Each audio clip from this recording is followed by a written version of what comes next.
49 అన్ని బ్రాంచెస్ లో 25 to 50% discount నడుస్తోంది. వెంటనే సంప్రదించండి 49.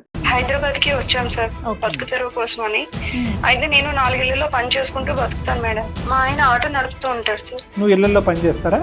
అవునండి. మేడం గారేమో సాఫ్ట్వేర్, ఆమె అప్పుడప్పుడు నైట్ షిఫ్ట్స్ కు కూడా వెళ్తూ ఉంటారు.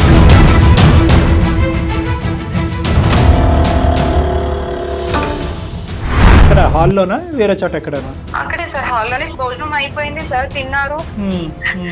సో ఏదైతే జరగకూడదో జరిగిందా అమ్మా? జరిగిపోయింది సార్. ఇతను వెళ్ళిపోతున్నట్టుగా నీకు తెలియదా? డబ్బులు ఇచ్చేసిన తర్వాత వాళ్ళు ఎంత అమౌంట్ ఇచ్చారమ్మా? 2 లక్షలు ఇచ్చారు సార్. అబ్బా, ఇంకా నా మీదే మేడం గారికి అనుమానం వచ్చి నన్ను అడిగారు. నన్ను కొట్టారు కూడా మేడం. నేను తీయలేదు మేడం, నేను తీయలేదు మేడం అని చెప్పాను మేడం. సార్ ఇంకా నీకు చచ్చిపోవడం తప్ప నాకు ఇంకా వేరే అవకాశం లేదు మేడం. ఒక చిన్న ట్రిక్ ప్లే చేద్దామమ్మా, తప్పదు, ముళ్ళుతోనే తీయాలి. సో నువ్వు అతనికి ఫోన్ కలుపు. కంప్లైంట్ ఇచ్చారు? మీరు నాకు డబ్బులు ఇచ్చారు కదా సార్, ఆ డబ్బులు ఎక్కడికి, ఏంటి ఇంట్లో దొంగతనం జరిగిందని మేడం నా మీద కంప్లైంట్ ఇచ్చారు సార్. పోలీసులు వచ్చేస్తారు మా ఇంటికి. డబ్బులు అంటే ఏదో నీ అవసరాల కోసమని నేను ఇచ్చాను, కానీ దానికి ఏం సంబంధం? కాదండి, మీరు ఇందాక ఏదో కోఆపరేషన్ అన్నారు కదా, మరి ఏం కోఆపరేట్ చేసుకున్నారు ఒకరికొకరు? మీకు అవన్నీ ఏం అవసరం సార్? వాళ్ళు పని మనుషులు అండి. వాళ్ళ పని మనుషులు 100 రకాలు ఎన్నో చెప్తారండి. నేను ఒక ప్రొఫెషనల్, ఒక మంచి పేరు హోదాలో ఉన్నటువంటి వ్యక్తిని. మరి మీ ఇంటికి పని కోసం వచ్చిన పిల్లతో మీరు బిహేవ్ చేసేది అదేనండి? ఇంటి పని వంట పని కాకుండా ఒంటి పనికి వాడుకున్నారు మీరు. మరి శ్యామల, ఒక పని చెయ్యమ్మా, మీ మేడంకి ఒకసారి లైన్ కలుపు. సరే, ఓకే, ఫోన్ కలపం. ఎలా పరిష్కరిద్దాం చెప్పండి. సరే సరే, ఇప్పుడు రెస్పెక్టబుల్ గా మాట్లాడుతున్నాం. మా ఫ్యామిలీ మ్యాటర్ మాకు వదిలేసేయండి.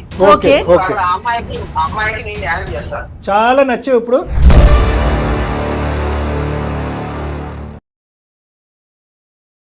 పెట్టినైన్ సమర్పించు అందమైన జీవితం కార్యక్రమానికి స్వాగతం.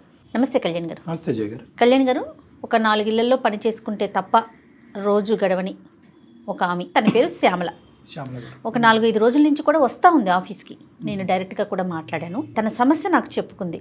తెలుసో తెలియకో ఒక తప్పు జరిగింది, అది వెంటాడుతోంది. తనకి ఏం చేయాలో అర్థం కావట్లా. ఇళ్ళల్లో పని చేసుకుంటారు. డైరెక్ట్గా మీరు ఇక్కడ ఉంటారేమో కలుద్దామని వచ్చేసింది తను. డాక్టర్ గారు ఇక్కడ ఉండరమ్మా అంటే, ఇట్లా అందమైన జీవితం ప్రోగ్రామ్ నేను చూస్తానమ్మా, ఈ ఎపిసోడ్ చూశాను, ఆ ఎపిసోడ్ చూస్తాను అన్నీ చెప్తా ఉంది. సరే, నేనే ఫోన్ చేసి డాక్టర్ గారితో నీతో మాట్లాడిస్తానని చెప్పానండి. ఒకసారి మాట్లాడతానండి.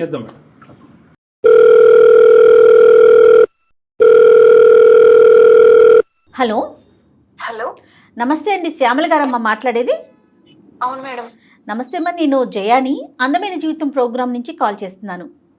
నమస్తే మేడం. నమస్తే అమ్మా, మొన్న వచ్చి మీరు మాట్లాడారు కదా, సో నేను డాక్టర్ గారితో మాట్లాడిస్తానని చెప్పాను. ఈరోజు డాక్టర్ గారు ఉన్నారు మనతో పాటు స్టూడియోలో. మరి ఒకసారి మాట్లాడతారా మీరు? మాట్లాడతాను మేడం. ఓకే అమ్మా, సరే. నమస్తే అమ్మా శ్యామల. నమస్తే సార్. నా పేరు డాక్టర్ కళ్యాణ్ చక్రవర్తి అమ్మా. చెప్పండి అమ్మా, ఏంటి సమస్య అమ్మా? నేను నారపల్లిలో ఉండేదాన్ని సార్. అమ్మా సార్, నేను, నా భర్త, నా పాప పని కోసం అని చెప్పి హైదరాబాద్ కి వచ్చాం సార్ బతుకు తెరువు కోసం అని. అయితే నేను 4 ఇళ్లలో పని చేసుకుంటూ బతుకుతాను మేడం. నీ వయసు ఎంతమ్మా? నాకు 28 సంవత్సరాలు సార్. చిన్నదాన్ని. ఓకే ఓకే, సరే. మీ ఆయన ఏం చేస్తూ ఉంటాడు? మా ఆయన ఆటో నడుపుతూ ఉంటాడు సార్. నువ్వు ఇళ్లలో పని చేస్తారా? అవునండి. చెప్పు తల్లి, ఏమైంది? ఇంట్లో ఇబ్బందుల కోసమని 4 ఇళ్లలో పని చేస్తూ ఉంటాను సార్. ఏంటమ్మా సమస్య, ఏమైంది? ఒక అపార్ట్మెంట్ లో పనికి వెళ్తుంటే పక్కింట్లో కూడా ఉందమ్మా, అక్కడ కూడా పనికి కావాలంట అని చెప్తే నేను అక్కడికి వెళ్ళాను మేడం. అప్పటి నుంచి 1 సంవత్సరం నుంచి ఒక ఇంట్లోకి పనికి వెళ్తున్నాను మేడం. ఒక 6 నెలలు అలా బానే ఉంది మేడం.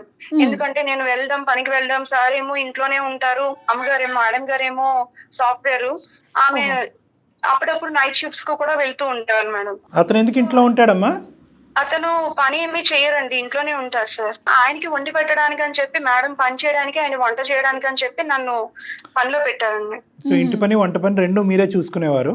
అమ్మగారుని సారు ఇద్దరు కూడా నిన్ను మంచిగానే చూసుకునేవారు? బాగా చూసుకునేవారు సార్. ఏదైనా కావాలన్నా సార్ కూడా, ఏమన్నా ఇంట్లో పరిస్థితి బాగాలేదు అని ఏమన్నా చెప్తే సార్ కూడా ఇట్లా డబ్బులు ఇవ్వడం, పాపకి ఏమైనా పట్టుకెళ్ళము అని చెప్పడం, ఇట్లా అంతా బానే ఉండేది సార్. అమ్మగారు కూడా చాలా బాగా చూసుకునేవారు సార్. వాళ్ళకి పిల్లలు ఉన్నారా? లేరు మేడం. అతనికి వయసు ఎంత ఉంటదమ్మా? అతనికి ఒక 40 అట్లా ఉంటుంది అనుకుంటా సార్. 40 years కానీ పిల్లలు లేరు. లేదు సార్. సార్ మాత్రం ఇంట్లో డ్రింక్ చేస్తూ కొంచెం అప్పుడప్పుడు అదుకులాగా కోపంగా ఇట్లా కొంచెం ఉంటారు సార్. ఒకటి అతనికి ఉద్యోగం లేదు, రెండోది అతను డ్రింక్ చేస్తారు, మూడోది అతని వయసు 40 సంవత్సరాలు, వాళ్ళకి పిల్లలు లేరు. అవును సార్. అయితే సడన్ గా ఏమైందో తెలియదు. ఒక రోజు సార్ కొంచెం డిస్టర్బ్ గా ఉన్నాను అంటే కూర్చోమంటే కూర్చున్నాను మేడం. అప్పుడు మేడం లేరా? అప్పుడు మేడం లేరు. ఓకే. మేడం నైట్ షిఫ్ట్ కి వెళ్ళారు మేడం. ఎప్పుడు ఉండేవాళ్లే కదా, బాగా మాట్లాడతారని చెప్పి ఇంకా ఆ రోజు నేను కూడా టైం అవుతున్నా కూడా ఉన్నాను మేడం అక్కడే.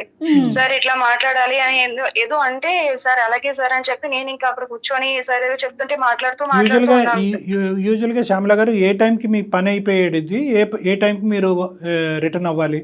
అంటే సార్ నేను సార్ కి వంట చేసి 6 గంటలకు వచ్చి ఆయనకి వంట చేసి భోజనం పెట్టేసి నేను 8 గంటలకు అలా వెళ్ళిపోవాలి సార్. 8 PM అమ్మ, ఈవినింగ్ 8 o'clock.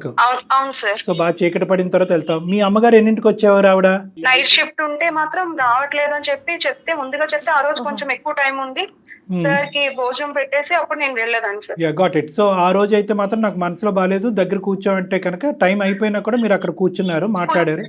అవును సార్. ఎక్కడ హాల్లోనా వేరే చోట ఎక్కడనా? అక్కడే సార్, హాల్లోనే. భోజనం అయిపోయింది సార్, తిన్నారు, మాట్లాడాలి కూర్చోమ్మా అంటే కూర్చున్నాను సార్. నేను మంచిగా మాట్లాడుతూ ఉంటారు ఎప్పుడు పిల్లల కోసం అని ఆలోచించి నా పాపకి అది ఇది ఇవ్వడం వల్ల నేను కూడా ఆయన మంచి వాళ్ళే అన్న ఉద్దేశంతో ఇంకా ఆ రోజు కొంచెం లేట్ అయినా కూడా ఉన్నాను సార్. నేను అక్కడే ఉన్న తర్వాత మాట్లాడుతూ నాకు మనసు ఏం బాగాలేదు అలా ఇలా అని చెప్పి కొంచెం తప్పుగా ప్రవర్తించడం మొదలు పెట్టారు మేడం. అంటే తప్పుడుగా ప్రవర్తించడం అంటే ఏంటి? అప్పుడే తాగి ఉన్నారా? మాత్రం డ్రింక్ చేసి ఉన్నారా? చేశారు సార్. అంటే ఇంకా ఏం జరిగిందమ్మా, అడగచ్చా మిమ్మల్ని? అంటే ఆయన ఒంటి మీద చేయడం అలా చేస్తున్నారు సార్. మరి మీకేమనిపించిందమ్మా? తప్పు అనిపించి మరి మీరు చెప్పాను సార్ సరే అదేం సార్ అలా చేస్తున్నారు, తప్పు సార్ ఇది అని చెప్పి అంటుంటే లేదు కొంచెం అర్థం చేసుకో, నేను కొంచెం బాధలో ఉన్నాను అలా ఇలా అంటుంటే నేను ఎంతగానో ప్రయత్నించాను సార్. ఎంత ప్రయత్నించినా కూడా ఆయన వినిపించుకోలేదు సార్ ఆ రోజు. సో ఏదైతే జరగకూడదో జరిగిందా అమ్మా? జరిగిపోయింది సార్. ఆ తర్వాత నేను ఇంకా అక్కడి నుంచి వెళ్ళిపోయాను సార్. వెళ్ళిపోయి ఇంకా నేను తర్వాత రోజు పొద్దున కూడా రాలేదు సార్ పనికి. అమ్మగారు ఫోన్ చేశారు, మేడం ఫోన్ చేసి ఏమ్మా ఎందుకు రాలేదు, ఇంత టైం అవుతుంది అన్న కూడా నేను ఏదో సాకు చెప్పాను. కానీ మళ్ళీ ఫోన్ చేసి నువ్వు రా, జరిగింది ఏదో జరిగిపోయింది అదంతా వదిలేసే, మనసులో పెట్టుకోవద్దు, నువ్వు ఎప్పటిలాగే రా అంటే ఇంకా నేను తప్పక వెళ్ళాను సార్. ఆ రోజు మరుసటి రోజు వెళ్ళాను. సార్ ఏమో మామూలుగానే ఉన్నారు, ఏమీ జరగనట్టు. మేడం ఏమో వెళ్ళిపోయారు, సార్ అంటున్నారు ఇంకా జరిగింది ఏదో జరిగిపోయింది, నువ్వు ఇదంతా మర్చిపో, ఎవరికి ఏమి చెప్పొద్దు అని చెప్పి మేడంకి అసలు చెప్పొద్దు అని అన్నారు సార్. మేడం చెప్పొద్దు అన్నారు, నిన్ను మనసులో తీసేయమన్నారు, ఏమి లేనట్టే మాట్లాడుతున్నారు.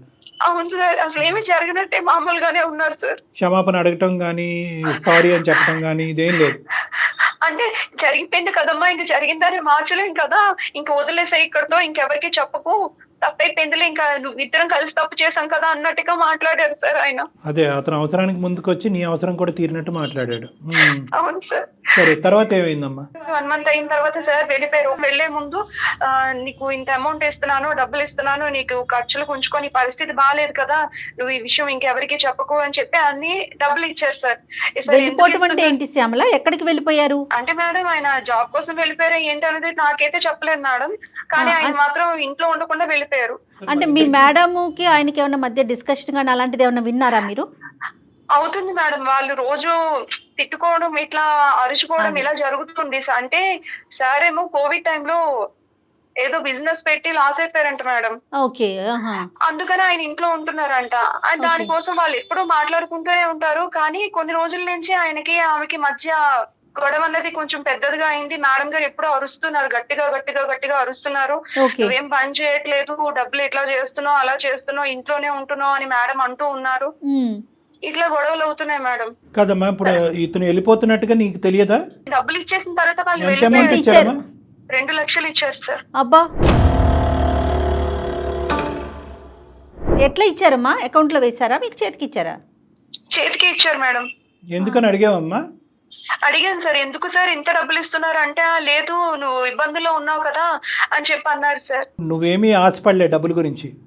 లేదు సార్. అతనే ఇచ్చారు. అంటే అసలు అలానే ఆవిడకి తెలియదు కదా డాక్టర్ గారు. ఓకే, ఈ సంఘటన జరగడానికి డబ్బులు ఇవ్వడానికి మధ్యలో గ్యాప్ ఎంత ఉంది? జరగడానికి మధ్య ఒక 1 month ఉంటుంది సార్. 1 month తర్వాత ఎందుకు ఇతను వెంటనే ఇవ్వలేకపోయాడు? ఇప్పుడు యూజువల్గా ఏంటంటే ఇది కప్పిపుచ్చేసేయి, ఇది బయట ప్రపంచానికి తెలియకూడదు, లేదంటే నేను చేసిన తప్పుకి నేను డబ్బు ద్వారా తీరుస్తున్నాను నువ్వు అనుకోవద్దు అని చెప్పి కొద్ది గొప్ప పెడతారు. మరి 2 లక్షలు పెట్టాడు, కానీ నెల రోజుల వరకు గ్యాప్ ఎందుకు వచ్చింది? నాకేం తెలియదు సార్. 2 లక్షలు ఇచ్చి నువ్వు ఎవరికి చెప్పకు, మేడం గారికి కూడా చెప్పొద్దు అని చెప్పారు సార్. ఈ 1 month లో మళ్ళీ అతను నీ దగ్గర రావటం కానీ నీతో ఇంకో తప్పుడుగా ప్రవర్తించడం కానీ చేయలేదు. సో ఒక్కసారే అప్పుడే సార్, ఒక్కసారే జరిగింది. నువ్వు పని అయితే కంటిన్యూ అవుతున్నావు, అతను ఎందుకో తెలియదు నీకు చేతుల్లో డబ్బులు పెట్టి అక్కడి నుంచి మాయమయ్యాడు. అవును సార్. మేడం అయితే మామూలుగానే ఉందండి. బానే ఉన్నారు మేడం. పని మానేస్తే డబ్బులు రావు కదా మేడం, అందుకని నేను పనికి వెళ్ళిపోతూనే అమ్మగారు డబ్బులు ఇస్తూ ఇలా బానే ఉన్నాం మేడం. అంటే మేడం కి తెలిసి ఇతను వెళ్ళిపోయాడా అనేది జయ గారి డౌట్. అది ఇది ఎవరికి తెలియదు కదా మూడో కంటికి. లేదు sir. Right okay, carry on అమ్మా. తర్వాత ఏమైందమ్మా? సార్ వెళ్ళిపోయిన తర్వాత మేడం గారు ఉన్నారని నేను పనికి ఎప్పుడూ వస్తూ వెళ్తూ ఉండేదాన్ని సార్. కాకపోతే తర్వాత నుంచి సార్ మేడం గారు ఫోన్ లో మాట్లాడడం, డబ్బులు మిస్ అయిపోయడం, ఇట్లా ఎవరితోనో కొంచెం గట్టిగా మాట్లాడడం, ఇవన్నీ నేను పని చేస్తున్నప్పుడు వినిపించే మేడం. డబ్బులు మిస్ అయినాయి. ఓకే, ఏమాత్రం మిస్ అయినది ఏం తెలిసిందమ్మా? అంటే ఇంట్లో 6 లక్షల వరకు కనిపించట్లేదు అని చెప్పి మేడం గారు అంటూ ఉండేవారు సార్. నీకు ఇచ్చింది ఎంతమ్మా అతను? నాకు 2 లక్షలు ఇచ్చారు సార్. సో 2 + 4 టోటల్ 6 మిస్సింగ్ ఇంట్లో. అవును సార్. మరి అనుమానం ఎవరి మీద వచ్చింది ఆ మేడం గారికి? మేడం గారికి సార్ అడుగుంటారండి. అడిగితే సార్ ఏమో తీయలేదన్నారు, ఏమన్నారో మరి గట్టిగా ఫోన్ లో మాత్రం మాట్లాడుతూ ఉండేవారు సార్. నేను ఆ ఫోన్ విని సార్ ఇలా మేడం గారు అంటున్నారు, డబ్బులు కనిపించట్లేదు అంటున్నారు, ఏంటి సార్ నాకు చాలా భయంగా ఉంది అని చెప్పి నేను ఆయనకి ఫోన్ చేస్తుంటే, అదంతా నీకు అనవసరం, నేను వెళ్ళిపోమని చెప్పాను కదా, నేను పని మానేయమని చెప్పాను కదా, నువ్వు ఎందుకు చేస్తున్నావు అని చెప్పి సార్ నా మీద కోపడుతున్నారు సార్. నేను ఫోన్ చేస్తున్నా కూడా ఫోన్ లిఫ్ట్ చేయట్లేదు సార్. అప్పుడప్పుడు ఫోన్ చేసినా సార్ ఇదే పరిస్థితి అని చెప్పినా కూడా కట్ చేసేస్తున్నారు సార్ ఫోన్. నాకేమీ తెలీదు అనేటటువంటి విధంగా అతను సేఫ్ సైడ్ వెళ్ళిపోయాడు అతను. అవును సార్. ఓకే. తర్వాత మేడం గారు, నేను సార్ తో మాట్లాడాక మేడం గారు కూడా అందరిని అడిగిన తర్వాత సార్ లేరు, ఇంకా నా మీదే మేడం గారికి అనుమానం వచ్చి నన్ను అడిగారు, నన్ను కొట్టారు కూడా మేడం. నేను తీయలేదు మేడం అని చెప్పాను మేడం. అయినా సరే మేడం వినకుండా నా మీద కంప్లైంట్ ఇచ్చారు మేడం, పోలీస్ కంప్లైంట్. అక్కడి వరకు వెళ్ళిందమ్మా. ఓకే, తర్వాత ఏమైందమ్మా? తర్వాత పోలీస్ వాళ్ళు వచ్చారండి. పోలీస్ వాళ్ళు వచ్చి నన్ను అడుగుతున్నారు, నువ్వు తీసావంటే కదా, నువ్వు అక్కడ పని చేస్తున్నావు అంటే కదా, డబ్బులు మిస్ అయ్యాయంట, ఇలా అని చెప్పి అడుగుతున్నారండి. నువ్వేం చేసావమ్మా డబ్బుల్ని శ్యామల? ఆ డబ్బులు నేను నా భర్తకి ఇచ్చాను మేడం. మా అమ్మ వాళ్ళు ఇచ్చారు అని చెప్పి నేను అతనికి డబ్బులు ఇచ్చాను మేడం. సో నువ్వు నీ డబ్బులు కూడా మీ హస్బెండ్ యొక్క బ్రతుకు తెరువు గురించి ఇచ్చావు. అతను ఆటో కొనుక్కున్నాడు, ఆటో నడుపుతున్నాడు. ఆటో ఉండేదండి ముందు, ఆటో అమ్మేసి తర్వాత కార్ తీసుకున్నారు సార్. క్యాబ్ నడుపుతారు కదా సార్, అలా కార్ తీసుకొని కార్ నడపడానికి. మీలాంటి కుటుంబానికి 2 లక్షలు అంటే చాలా ఎక్కువ. మరి మీ హస్బెండ్ కి ఆ డబ్బులు ఇచ్చినప్పుడు అతను ఆశ్చర్యపడలేదు? ఇదేంటి ఎప్పుడు లేదు? అడిగారు సార్, ఇంత డబ్బులు మనకి ఎక్కడవే, నీకెక్కడి నుంచి వచ్చాయి, నువ్వు పాచి పని చేసుకునేదాన్ని, నీకు ఇంత డబ్బులు ఎక్కడే అని అడిగారు సార్. మీ అమ్మ ఇచ్చిందని చెప్పా?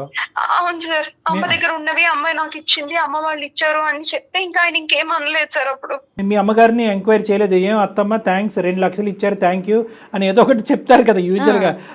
ఎలాగ అతను రాగానే 2 lakhs తీసుకుని జోబులో పెట్టుకున్నాడు? ఇది మీ అమ్మగారు అప్పుడప్పుడు ఇలా ఇస్తూ ఉంటారా మీ కుటుంబానికి? అమ్మ దగ్గర చిట్టీలు వేసాను, డబ్బులు దాచాను అని చెప్పాను సార్. సో మీ భర్త అయితే మంచోడేనమ్మా? మంచి వారేసు, అతనికి ఏ అలవాట్లు ఏమీ లేదు, ఆటో కొనుక్కున్నాడు, అతను కార్ కొనుక్కున్నారు. ఓకే, అదే హ్యాపీగా నడుపుకుంటున్నారు. పోలీసులు ఎంక్వైరీలో ఏం తేలిందమ్మా? నిన్నే ఎంక్వైరీ చేశారా, మీ ఆయన కూడా ఎంక్వైరీ చేశారా? అప్పుడు ఇంటికి కూడా వచ్చారు సార్. ఇంటికి వచ్చి అడిగారు సార్, ఎక్కడి నుంచి వచ్చాయి, ఇదేంటి పోలీసు వస్తున్నారు మన ఇంటికి, నువ్వేమో మీ అమ్మగారు ఇచ్చారని చెప్పావు డబ్బులు, ఇప్పుడు ఇదేంటి అని చెప్పి అడిగారు సార్. కాదమ్మా, ఇప్పుడు ఫైనల్ గా పోలీసులు ఎటువంటి ఆలోచనతో బయటకు వెళ్ళారమ్మా? వాళ్ళని నువ్వు జస్టిఫై చేయగలిగావా, సాటిస్ఫై చేసావా? నువ్వు వాళ్ళకి చెప్పినటువంటి మాటని మీ భర్త నమ్మారా? పోలీసులకి అదే చెప్పాను, నా భర్త కూడా అదే నమ్మారు. పోలీసులు వాళ్ళు కూడా నమ్మేసి వెళ్ళిపోయారు సార్. మళ్ళీ వస్తా అన్నారా? అంటే ఎంక్వైరీ నడుస్తుందా? అంటే మళ్ళీ ఎంక్వైరీకి వస్తాము, వస్తే మాకేమన్నా డౌట్ వస్తే మళ్ళీ వస్తామని చెప్పి వెళ్ళిపోయారు సార్. ఇంకా ఎందుకంటే చిన్న మొత్తం కాదు మేడం. ప్లస్ ఏంటంటే ఇలా పోయిన సందర్భాల్లో ఏదో ఇప్పుడు ఈ అమ్మాయి ఎక్కడ చిట్టీలు వేసింది, ఎంత వేసింది, ఇవన్నీ అలా ఎంక్వైరీ చేస్తారు. అంతే కదా, మరి డిపార్ట్మెంట్ పని డిపార్ట్మెంట్ చేయాలి కదా. మరి ఇప్పుడు ఏంటమ్మా మరి అతనికి ఫోన్ చేసావా నువ్వు? పోలీసులు వచ్చి వెళ్ళిన వెంటనే నేను మళ్ళీ సార్ కి ఫోన్ చేశానండి. సార్ కి ఫోన్ చేస్తే సార్ ఫోన్ లిఫ్ట్ చేసి, నీకు ఎన్నిసార్లు చెప్పాను నీకు ఫోన్ చేయొద్దని చెప్పాను కదా, నేను పని మానేమని ఇదే మాట మాట్లాడుతున్నారు మేడం. నేను పోలీసులు వచ్చారండి, మేడం గారు ఇలా నా మీద పోలీస్ కంప్లైంట్ ఇచ్చారని కూడా చెప్పాను మేడం. నేను రికార్డ్ చేయవలసిందిరా అలాంటి మాటలు, ఇలాంటి వాళ్ళని అదేమంటే నిన్ను పని మానేమంటున్నారా? డాక్టర్ గారు అన్నట్లుగా రికార్డ్ చేయాలి. చేస్తే అసలు ఆడి తాట తీసుండేవాళ్ళం కదమ్మా. నువ్వు ఏమైనా చదువుకున్నావా? Intermediate discontinue sir. శుభ్రంగా ఏ ఉద్యోగం చేసుకుంటేది. సరేలే, మమ్మల్ని ఏ విధంగా హెల్ప్ చేయమంటావు? మరి పోలీసులు వచ్చే లోపు ఏదో ఒకటి జరగాలి, లేదంటే నీ మీద అరెస్ట్ వారెంట్ ఇష్యూ అవుతుంది, నువ్వు జైల్లోకి వెళ్ళే అవకాశం ఉంటుంది. ఇప్పుడు నీ సమస్య ఏంటి? నీ డైలమా ఏంటి? భయపడకు ఏడవద్దు, చెప్పమ్మా. ఇప్పుడు నా పరిస్థితి నాకు అర్థం కావట్లేదు సార్. నా భర్త చూస్తే నేను చేసిన తప్ప ఆయనకి చెప్పలేను. ఆ డబ్బులు ఎందుకు వచ్చాయని పోలీసులు, ఎక్కడి నుంచి వచ్చాయని పోలీసులు అడుగుతున్నారు. ఆ డబ్బుల కోసం మాట్లాడదామంటే సార్ ఏమో ఫోన్ లిఫ్ట్ చేయకుండా ఆయన ఫోన్ కట్ చేసేస్తున్నారు. ఎక్కడికో వెళ్ళిపోయారు, ఎక్కడికి వెళ్ళారో కూడా తెలియదు సార్. ఇప్పుడు నా పరిస్థితి ఏంటో నాకు అర్థం కావట్లేదు సార్. నేను ఒకరికి చెప్పుకునే పరిస్థితి కాదు సార్. నేను ముందు నువ్వు వెనకతలు గోయి, ఒప్పుకుంటే ఒక సమస్య, ఒప్పుకోకపోతే ఒక సమస్య. అవును సార్, ఇంకా నేను చచ్చిపోవడం తప్ప నాకు వేరే అవకాశం లేదు మేడం. ఒక డాక్టర్గా ఒక అనుభవం ఉన్న వ్యక్తిగా నేను చెప్పేది ఏంటంటే, ఆడపిల్లలు మీరు ఏ పని గురించి అయితే నువ్వు చదువుకున్నటువంటి అమ్మాయి ఒక ఇంట్లోకి వెళ్తున్నావు, అక్కడ ఏంటంటే ఒక తాగేటటువంటి వ్యక్తి, పని చేయనటువంటి వ్యక్తి, భార్యతో పిల్లలకు అన్నటువంటి వ్యక్తి ఉదయం నుంచి సాయంకాలం వరకు ఖాళీగా ఉన్నాడు. ఎప్పటికైనా కూడా ఆ వాతావరణం అనేటటువంటిది నీకు రిస్కీ అట్మాస్ఫియర్, సేఫ్ జోన్ కాదు కదా. అలాంటివన్నీ కూడా మరి రిస్కీ అట్మాస్ఫియర్ అని చెప్పి అలాంటి ఇంట్లోకి పని వాళ్ళే వెళ్ళరా అండి? డాక్టర్ గారు పని చేయటం తప్ప అంటే కనుక చీకటి పడ్డ తర్వాత కూడా నువ్వు అక్కడ పని చేస్తున్నానని చెప్పినప్పుడు, పోనీ నీ భర్త దగ్గర నుంచి నీకు ఎటువంటి సమస్యలు, హ్యాపీ కుటుంబం ఇది. అలాంటప్పుడు ఎంత జాగ్రత్తగా ఆలోచించి వ్యవహరించవలసిన తీరు. అతను ఒకసారి ఆ తప్పు చేశాడు, డబ్బులతో వదిలించుకున్నాడు, పారిపోయాడు. ఈరోజు మా దగ్గరికి ఎందుకు వచ్చావు అంటే కనుక, ఈరోజు దొంగ కేసు నీ మీద పెట్టి పోలీసులు నీ పేక మీద కత్తి పెట్టారు కాబట్టి ఈరోజు వచ్చి ఇక్కడ ఏడుస్తున్నావు.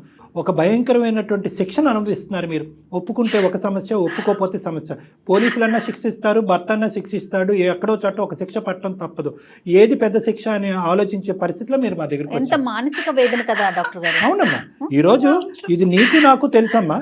ఈ అసలైనటువంటి సీక్రెట్ మేము పోయి మీ భర్తకు ఫోన్ చేసి, నీకు తెలీదా అయ్యా మీ ఆవిడ ఇంతటితో కాదు అంత కూడా చేసింది, డబ్బులు ఒకటే తీసుకుని నీకు ఇవ్వటం కాదు, అదేమి నీకు వచ్చినటువంటి ఫ్రీ గిఫ్ట్ కాదు, మీ ఆవిడ ఇది కూడా తప్పు చేసింది అని మేము చెప్పాం. కానీ ఒకప్పుడు అది పోలీసులు వాళ్ళు వాకబు వాళ్ళు ఎంక్వైరీలో తేలితే అసలు నీ జీవితం ఏమవుతుంది? 2 లక్షలు ఎక్కడ? నీ జీవితం, నీ సంసార జీవితం ఎక్కడ? నీ పిల్లల భవిష్యత్తు ఏంటి? ఇవన్నీ ఆలోచించడం అమ్మా. బలహీనటువంటి క్షణం అంటారు. ఒక ఓనర్గా ఉండేటటువంటి వ్యక్తి అతను మనసు బాగాలేకపోవటం ఏంటి, అతను తాగి నీమే చెయ్యటం ఏంటి, తాగని నువ్వు అతను కోఆపరేట్ చేయటం ఏంటి? నువ్వు కూడా ఏదో తాగున్నావు అంటే కనుక ఇంకో విధంగా ఆలోచించవచ్చు. చక్కగా ప్రయాణం చేస్తూ సంసార జీవితం నడుపుతున్నటువంటి నీకేం ప్రాబ్లం చెప్పు. ఇది కూడా నేను ఎందుకు చెప్తున్నాను అంటే కనుక, చూసేటటువంటి ప్రేక్షకులలో ఇలాంటిది ఏమి ఉండదులే, ఫైనల్గా వచ్చేటటువంటి పరిణామాన్ని ఏదో తర్వాత చూసుకుందాం అని చెప్పి మన కర్తవ్యాన్ని, మన గమ్యాన్ని మర్చిపోయి తాత్కాలికంగా ఇలా డైవర్ట్ అవుతే కనుక జీవితాలు ఇలా నాశనం అవుతామని చెప్పడం గురించి నేను చిన్న సందేశం ఇస్తున్నాను. కానీ ఈరోజు మన ముందుండే సమస్య ఏంటంటే, ఆకాష్ గారు 2 లక్షలు ఇచ్చేసి గుట్టు చప్పుడు కాకుండా అతను ఏదో చేసుకుంటూ జీవితంలో హ్యాపీగా అతను ఉన్నాడు. అతని భార్యతో అతని జీవితం ఎలా ఉందన్నది మనకు అర్థమైంది. ఇప్పుడు నీ జీవితం నీ భర్తతో ఆగమ్య గోచరంగా మారిపోయే పరిస్థితి ఏర్పడింది. సో దీన్ని మేము లెక్క తేల్చాలి, అంతే కదమ్మా? ఏం చేద్దాం కళ్యాణ్ గారు? అతనికి ఫోన్ చేయాలి మేడం. అమ్మా శ్యామల, ఒక చిన్న ట్రిక్ ప్లే చేద్దాం అమ్మా, తప్పదు, ముళ్ళుతోనే తీయాలి. సో నువ్వు అతనికి ఫోన్ కలుపు, మేము మొత్తం ఈ కాన్వర్జేషన్ అంతా రికార్డ్ చేస్తాము. మేము బ్యాక్గ్రౌండ్లో ఉన్నట్టుగా ఏమాత్రం చెప్పొద్దు అతనికి, ఓకే? నువ్వు న్యాచురల్గా ఇంతకుముందు ఎలాగైతే అతనితో మాట్లాడుకుని బతుమాలుకుని వామాలుకుని, ఏమండి నన్ను బయటకు వేయండి, నేను ఈ పరిస్థితిలో ఉన్నాను అని మాట్లాడేటటువంటి మాటలు ఏవైతే ఉన్నాయో న్యాచురల్గా మాట్లాడు. అతను ఏమంటాడు అనేది మనం రికార్డ్ చేద్దాం. ఒకప్పుడు అతను మెట్టు దిగి వస్తే సరే, లేదంటే లేనటువంటి పక్షంలో ఇది మనం ఎవిడెన్స్ కింద వాడుకుని అతన్ని శిక్షించవచ్చు. ఒకసారి కాల్ చేయమని.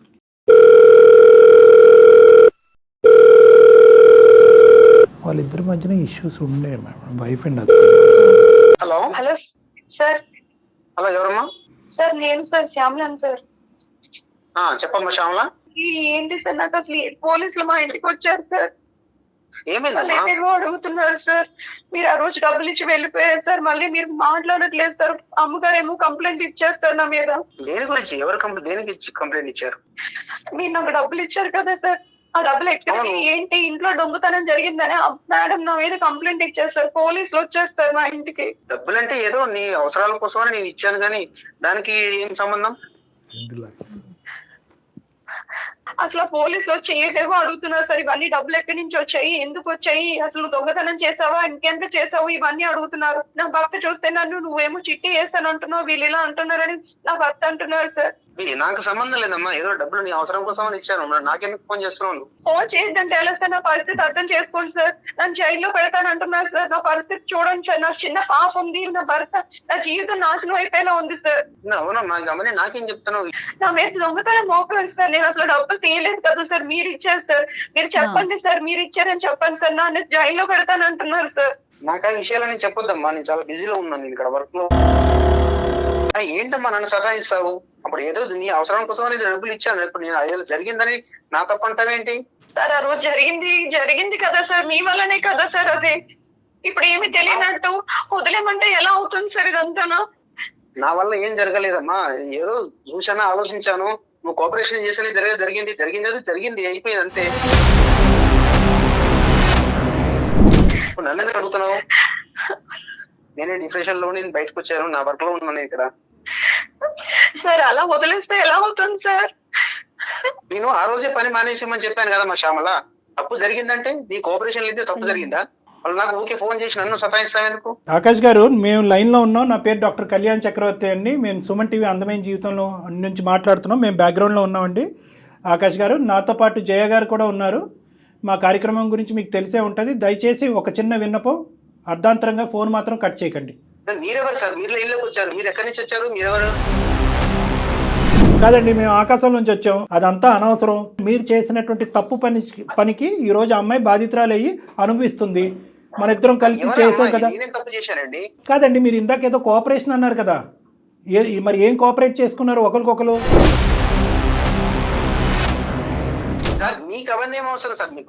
నాకు ఎందుకు అవసరం లేదనేది నేను తర్వాత చెప్తాను. ఈ రోజు ఆ అమ్మాయి జీవితం సందిగ్ధ పరిస్థితిలో ఉంది. ముందు నుయ్యి వెనకట్లు గొయ్యి ఉంది. ఆ అమ్మాయి తెలియక ఒక తప్పు చేసింది. మీరు కూడా తప్పు చేశారు, కాదనట్లేదు. మీరు దానికి పరిష్కార మార్గంగా ఒక 2 లక్షలు ఆ అమ్మాయికి ఇచ్చారు, అది కూడా ఓకే. కానీ తర్వాత జరిగేటటువంటి పరిణామాలకు కూడా మీరే బాధ్యత వహించవలసినటువంటి అవసరం ఉంది. మీరు తాగినటువంటి మైకంలోనో లేదంటే ఒక పెద్దరికం అనేటటువంటి పొగరుతోనో ఆ అమ్మాయిని వశపరుచుకున్నారు. ఆ బలైనటువంటి క్షణంలో ఇద్దరు ఒకటయ్యారు. మీరు 2 లక్షలు ఇచ్చి వెళ్ళిపోయారు. ఆ అమ్మాయి మీ దగ్గర నుంచి తీసుకున్నట్టుగా ఒప్పుకోమంటారా? మీ భార్య ఎదురుగుంటా వద్దా? అదొక్కటి చెప్పండి. వాళ్ళు పని మనుషులండి. వాళ్ళ పని మనుషులు 100 రకాలు ఎన్నో చెప్తారండి. నేను ఒక ప్రొఫెషనల్, ఒక మంచి పేరు హోదాలో ఉన్నటువంటి వ్యక్తిని. ఏమండి, మంచి స్టేటస్ లో ఉంది సమాజంలో. మీరు దయచేసి సాఫ్ట్వేర్ హార్డ్వేర్ అని చెప్పి మీ పరువు తీయకండి, అర్థమైందా? ఎందుకంటే కనుక మీరు చేసినటువంటిది ఒక చాలా తప్పుడు పని. మీ భార్యని అక్కడ గొంతు కోసారు. ఇంకో ఆడపిల్లి యొక్క శీలాన్ని డబ్బులతో కొనేటటువంటి ప్రయత్నం చేశారు. చెప్పా పెట్టకుండా ఇక్కడి నుంచి పారిపోయారు. పైపెచ్చి ఏంటంటే ఈ రోజు పోలీసు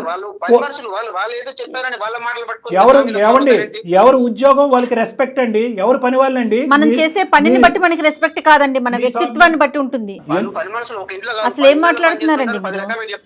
మేము మీకు మర్యాద ఇస్తున్నాం కాబట్టి మీరు కూడా మర్యాద ఇచ్చి మాట్లాడండి. మీరు మానవత్వానికి మర్యాద ఇవ్వండి. మీరు చేసినటువంటి తప్పుని కప్పిపుచ్చేటటువంటి ప్రయత్నం మాట్లాడతాను సార్. నేను మర్యాదగానే మాట్లాడుతున్నాను. మీరెవరు నాకు అనవసరంగా ఫోన్ చేసి మీరు ఎట్లా నాకు చాలా అవసరం ఉంది, ఒక బాధ్యత ఉంది, ఇది ఒక సామాజిక పరమైనటువంటి వేదిక. ఆ అమ్మాయి వెళ్ళినట్టు మేము నిలబెడతాం. మీరు రక్షించేదానికి ఎంత దూరమైనా మేము ప్రయాణం చేయడానికి మేము రెడీగానే ఉన్నాం.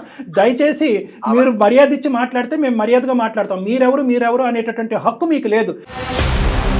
మీరు తప్పు చేశారు, తప్పును కప్పిపుచ్చుకోవటానికి 2 లక్షలతో ఆ అమ్మాయిని కొనేటటువంటి ప్రయత్నం చేశారు.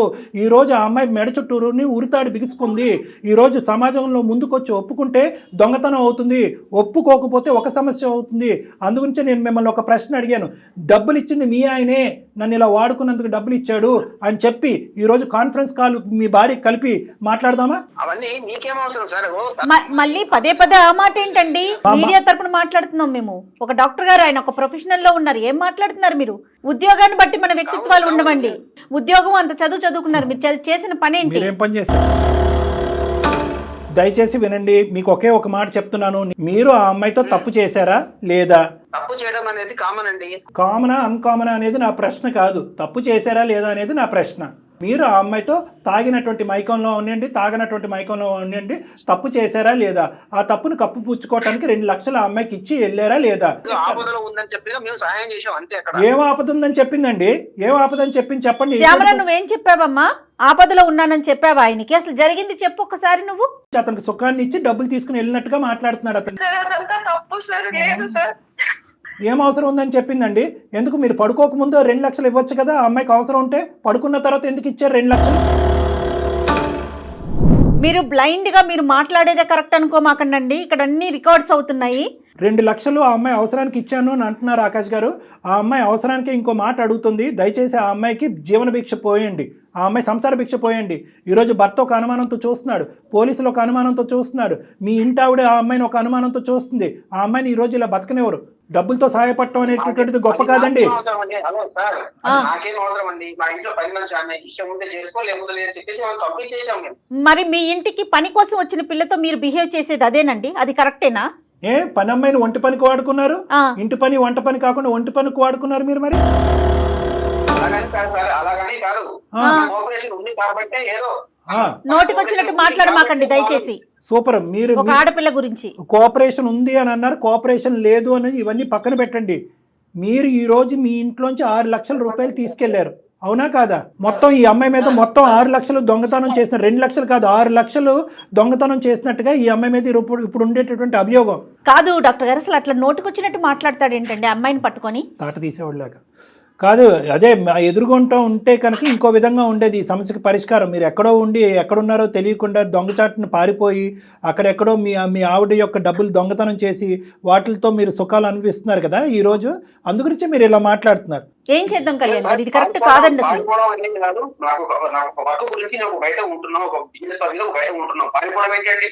సరే సరే ఓకే ఓకే, మీరు ఉద్యోగాలు చేసుకుంటున్నారు, చాలా గౌరవప్రదం, అంతవరకు ఓకే. ఫోన్ కలుపుదామా? మీ భార్యతో అసలైనటువంటి నిజాలు ఆవిడకి కూడా తెలియాలిగా. శ్యామల ఒక పని చెయ్యమ్మా, మీ మేడంకి ఒకసారి లైన్ కలుపు, డాక్టర్ గారు మాట్లాడతారు.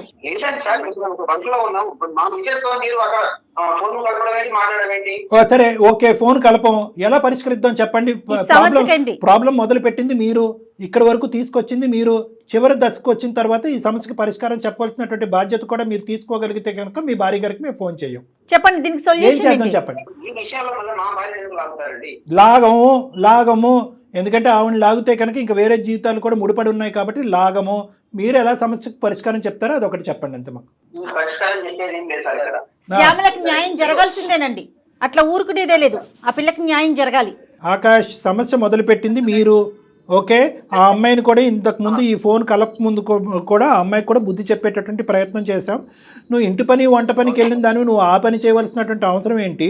గౌరవ మర్యాద అనేటటువంటిది ఓనర్ గారికి ఇవ్వచ్చు, కానీ అంత మర్యాద ఇవ్వాల్సినటువంటి అవసరం లేదు.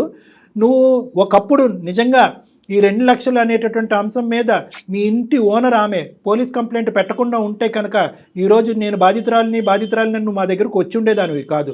నువ్వు ఇప్పుడు చిక్కుముళ్ళలో ఉంటాం, పోలీసులు నీ మీద కేసు పెడతాం అని థ్రెట్ చేయటం, నీ భవిష్యత్తు ఆగమగోచరంలోకి వెళ్ళే పరిస్థితి ఉండటంతో నువ్వు మాకు ఫోన్ చేసావని చెప్పి ఆ అమ్మాయికి గట్టిగానే చెప్పాం. అలాగే మీకు కూడా చెప్తున్నాం, మీరు ఇంట్లో ఎందుకు డబ్బులు దొంగతనం చేశారు, లేదా ఇంట్లో మర్యాదపూర్వకంగానే తీసుకెళ్లారా, ఆ డబ్బుల మీద చెప్పి తీసుకెళ్ళినటువంటి డబ్బుల మీద మీ భార్య ఎందుకు కేసు పెట్టింది, మీ భార్యాభర్తల సమస్య ఏంటి అనేది మాకు అనవసరం. కానీ ఇక్కడ మీరు ఇచ్చినటువంటి మరి చాలా ఏదో దయాదాక్షిణ్యాల మీద ఇచ్చినటువంటి 2 లక్షల వల్ల ఈరోజు ఆ అమ్మాయి నెత్తి మీదకి వచ్చి పడింది.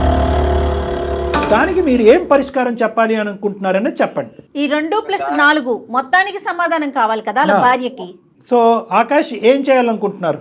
సరే సార్, ఏదో భయం మిస్టేక్ వల్ల మాకు అలా జరిగిపోయింది, ఏదో ఒక టెన్షన్ లో ఉండే ఒక పొరపాటు అనేది జరిగిపోయింది సార్. మీరు దాన్ని ఏం చేయమంటారు? సరే సరే, ఇప్పుడు రెస్పెక్టబుల్ గా మాట్లాడుకుందాం. 1-2 నిమిషాలు జాగ్రత్తగా వినండి. మొత్తం ఓనర్స్ అంతా కూడా, మొత్తం బరువు బాధ్యత అంతా కూడా మీ నెత్తిమే తీసుకోవాలి. అంటే ఏంటంటే 6 లక్షలు నేనే తీసుకెళ్ళాను, బిజినెస్ పెట్టుకోవటానికి తీసుకెళ్ళాను అనేటటువంటి విధంగా మీ భార్యతో మీరు చెప్పుకోవాలి. నెంబర్ 1. మరి ఇంతకు ముందు తీసుకెళ్ళావా అంటే లేదు అని ఎందుకు చెప్పానంటే భయపడో లేదంటే ఇంకో ఆలోచనతోనో నేను ఆ విధంగా చెప్పవలసింది అనేటటువంటి ఆ కథ ఏ విధంగా మీ భార్యతో మీరు అల్లుకుంటారు అనేటటువంటిది మీ ఇష్టం. ఈ అమ్మాయి పేరు మాత్రం రాకూడదు.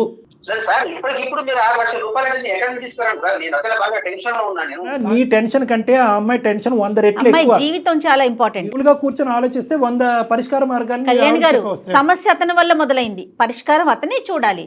కానీ ఖచ్చితంగా మీరు చూడాల్సింది. ఆలోచించుకోండి, మీ భార్యకి ఎలా చెప్తే తను ఒప్పుకుంటుందో ఆలోచించండి. ఇప్పుడు మీ ఇద్దరి మధ్యన 1,00,000 గొడవలు ఉన్నాయ్యా, భార్య భర్తల మధ్యన. మీరు ఎన్నో సందర్భాల్లో నానా కథలు చెప్పుంటారు. ఇప్పుడు కూడా 6 లక్షలు పట్టుకెళ్ళలేదని చెప్పేది ఒక కట్టుకదే కదా.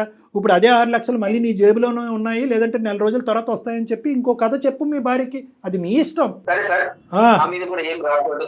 బై మిస్టేక్ ఏదో మాకు అట్లా పొరపాటు జరిగిపోయింది. ఓకే, నా కాపాడండి, నా లైఫ్ ని కాపాడండి, ఇక్కడ ఆమెకు ఒక మంచి లైఫ్, ఆమెకు కాపాడండి. నేను ఒప్పుకుంటున్నాను. మా ఫ్యామిలీ మ్యాటర్ మాకు వదిలేసేయండి. ఓకే ఓకే, అమ్మాయికి నేను న్యాయం చేస్తాను. చాలా నచ్చావు. ఇప్పుడు ఒకప్పుడు ఇదే మాట మీద నిలబడకపోతే కనుక మొత్తం నువ్వు ఇప్పుడు మాట్లాడింది అంతా కూడా ఆడియో రికార్డింగ్ మా దగ్గర ఉంది. మేము నెక్స్ట్ స్టెప్కి వెళ్ళటానికి కూడా మేము సంకోచించాం. ఈ శ్యామల వాళ్ళ భర్తకి చెప్పే విధంగా మేము చెప్పుకోగలం, మీ భార్యకి చెప్పే విధంగా మేము చెప్పుకోగలం, ఆ అమ్మాయి సంసార జీవితం పాడవకుండా కూడా అమ్మాయిని కాపాడగలం. కాబట్టి మొత్తం నీ జుట్టు మా చేతిలోనే ఉంది. కాబట్టి దయచేసి ఇప్పుడు నువ్వు చెప్పినటువంటి మాట మీద నువ్వు నిలబడి ముందుకెళ్ళు. ఇంకొకటి సార్, రిక్వెస్ట్ చేస్తున్నాను, చెప్పండి. నా విషయంలో మీరు ఎవరికి చెప్పకండి, నాకు అర్థమైపోయింది. నేను చెప్పలే అమ్మ, మళ్ళీ నీకు చెప్తున్నాను, నువ్వు చేసినటువంటిది ఏమి పుణ్య కార్యక్రమం, గొప్ప కార్యక్రమం కాదు, చాలా భయంకరమైనటువంటి కార్యక్రమం. ఈ రోజు అందమైన జీవితం అనేటటువంటి ఈ వేదిక ఉంది కాబట్టి నువ్వు ఈ రోజు వచ్చి మమ్మల్ని ఆశ్రయించి ఇందులో నుంచి గట్టెక్కో. లేదంటే నీ జీవితం ఎంత భయంకరంగా ఉండేదో ఒక్కసారి ఆలోచించుకో. ఇటువంటి తప్పులు చేసేటటువంటి ప్రతి అబ్బాయికైనా అమ్మాయికైనా మా వేదిక ద్వారా ఒకే విన్నపం, దయచేసి ముందు చూపుతో ఆలోచించండి. ఇక్కడ అయిపోయింది కదా, తర్వాత పరిణామాలు తర్వాత చూసుకుందాము, నిదానంగా జారుకుందాం అనేటటువంటి ఆలోచన ఉండకూడదు. ఎందుకంటే కర్మ సిద్ధాంతం నమ్మేటటువంటి వాళ్ళు కర్మ అనేటటువంటిది ఇంకో జన్మలో ఉండదు. ఆ శిక్ష అనేటటువంటిది ఇప్పుడే పడుతుంది. అదే నువ్వు ఈ రోజు అనుభవిస్తున్నావు. అదృష్టం కొలిది మేము ఇంటర్వ్యూ అవటం వల్ల నీ పరిష్కారం సద్గుణంగా అయింది. జీవితంలో కొన్ని ముఖ్యమైనటువంటి అంశాలు ఉంటాయి. అవి ఏంటంటే కుటుంబం, ఉద్యోగం, పిల్లల యొక్క భవిష్యత్తు, ఇలాంటి అంశాలన్నీ కూడా ఒకే ఒక తప్పుతో అన్ని గాలికి ఆవిరైపోయేటటువంటి అవకాశం ఉంటుంది. నీది కూడా అదే పరిస్థితి. అర్థమైందమ్మా? రైట్. ఓకే, వేసే ప్రతి అడుగు చాలా జాగ్రత్తగా వేయాలమ్మా. ఓకేనా? అయిపోయింది, వదిలేసే ఒక అమ్మా. నిజంగా ఈ అందమైన జీవితం ద్వారా నా జీవితానికి ఒక అర్థం తెలిసింది మేడం. లేకపోతే పరిస్థితి ఏమైపోతుందో కూడా నాకు తెలిసేది కాదు మేడం. Right madam. ఓకేనమ్మా. ఇంకా అక్కడ ఆవిడకి ఎప్పుడైతే అప్పుడు ఆవిడకి డబ్బులు అందుతాయో, లేదంటే వీళ్ళిద్దరు భార్యాభర్తలు మాట్లాడుకుంటారో, ఆవిడ ఖచ్చితంగా కేసు వాపస్ తీసుకుంటుంది. లేదంటే ఒకప్పుడు అవసరమైతే కనుక మేము కూడా ఇంటర్వ్యూ అవుతాం, ఆవిడతో కూడా చెప్తాము. దయచేసి మీరు చూసుకోండి, ఆ అమ్మాయి ఎవరినో ఇరికించే ప్రయత్నం చేస్తున్నారంటే ఆ అమ్మాయిని ఇరికించొద్దని చెప్పి మీ ఓనర్ అమ్మకు కూడా మేము చెప్పుకునే ప్రయత్నం చేస్తామమ్మా. ఓకేనా? రైట్. ఆవిడ కేసు ఓకే అండి. రైట్ అండి. అతనికి అర్థమైంది కళ్యాణ్ గారు. మేడం, శ్యామల దగ్గర నుంచి 2 థింగ్స్. శ్యామల దగ్గర నుంచి అతని నెంబర్ తీసుకోవాలి. ఈ రోజు ఇలా మాట్లాడినటువంటి వ్యక్తి రేపు ప్లేట్ ఫిరాయించడం అనేది మనకు నమ్మకం లేదు. ఎందుకంటే అతను ప్లాన్ బి, ప్లాన్ సి ఏవో రకరకాల ఆలోచిస్తూ ఉంటాడు. ఫోన్ పెట్టిన తర్వాత మనం ఫోన్ పెట్టేంత వరకే అతను మాట్లాడు. కాబట్టి అతని నెంబర్ కూడా మనం తీసుకోవాలి. ఇంకా శ్యామల యొక్క కథ కంచికి చేరినట్టు కాదు. ఎందుకంటే మనం నెక్స్ట్ స్టేజ్లో కూడా, అంటే ఆ అమ్మాయి మీద పడినటువంటి కేసు కూడా వాపస్ తీసుకునేంత వరకు పోరాటం అనేది కొనసాగాలి. తనకి మనం సపోర్ట్ చేయాలి. కానీ మీరు పదే చెప్తా ఉన్నారు చూడండి, ఆడపిల్లలైనా మగపిల్లలైనా మనం ఏం చేసినా ప్రతి క్షణం కూడా మెలకువతో, జాగరూకతో, అంటే దానివల్ల ఇబ్బంది మనకి కలగకూడదు, మన కుటుంబ సభ్యులకి కలగకుండా ముందుకు వెళ్ళాలి కదండి. అవునమ్మా. రైట్ అండి. Thank you so much Kalyan గారు. నమస్తే.